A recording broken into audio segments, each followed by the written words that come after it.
సేవ చేయాలనే ఆకాంక్ష, సేవ చేసే గుణం కొందరికే ఉంటుంది. సేవ చేయాలనే ఆశ ఉన్న ఆచరణలో పెట్టేవాడు చాలా తక్కువ మంది ఉంటారు. మానవ సేవే మాధవ సేవ ఉచిత మజ్జిగ పంపిణీ కార్యక్రమాన్ని దాసరి రాహుల్ ప్రదీప్ ఆధ్వర్యంలో 30వ రోజు దిగ్విజయంగా పూర్తి చేసుకున్నారు. మండు వేసవిలో సైతం మొదలుపెట్టిన ఈ కార్యక్రమం దిగ్విజయంగా ముందుకు కొనసాగుతోంది. వేసవికాలం సందర్భంగా కుకట్పల్లి భాగ్యనగర్ కాలనీలో కుకట్పల్లి ఆంధ్రప్రభ విలేకరి దాసరి రాహుల్ ప్రదీప్ వారి కార్యాలయం వద్ద ఉచిత మజ్జిగ పంపిణీ కార్యక్రమాన్ని గత నెల రోజులుగా వారి అమ్మానాన్న పేర్ల మీద దాసరి శ్రీనివాసరావు, మైనేని ప్రసన్న గారి జ్ఞాపకార్థం అంటూ ఏర్పాటు చేశారు. ఈ సందర్భంగా నిర్వహించిన ప్రత్యేక కార్యక్రమంలో ఆల్విన్ కాలనీ 124 డివిజన్ కార్పొరేటర్ దొడ్ల వెంకటేష్ గౌడ్ హాజరై మజ్జిగ మరియు అరటిపండ్లను పంచారు. వారితో పాటు పిఎల్ ప్రసాద్, కోశెట్టి గౌడ్, కాశీనాథ్ యాదవ్.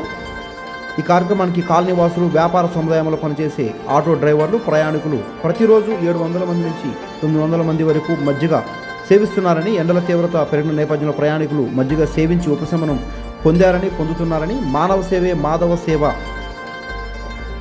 ఓ సేవా తత్పర గుణంతో ముందుకు కొనసాగామని చెప్పి మానవతా దృక్పథంతో వేసవి పొడవునా మజ్జిగ పంపిణీ చేస్తున్న రాహుల్ ప్రదీప్ వారి స్నేహితులను తేల హరికృష్ణ, బుల్లెట్ రవి, రాకేష్, ఎన్టీవీ హరి, అర్జున్, రవీందర్, మహేష్, మారుతి, అనిల్, శంకరయ్య తదితరులను ఈ సందర్భంగా కార్పొరేటర్ అభినందించారు.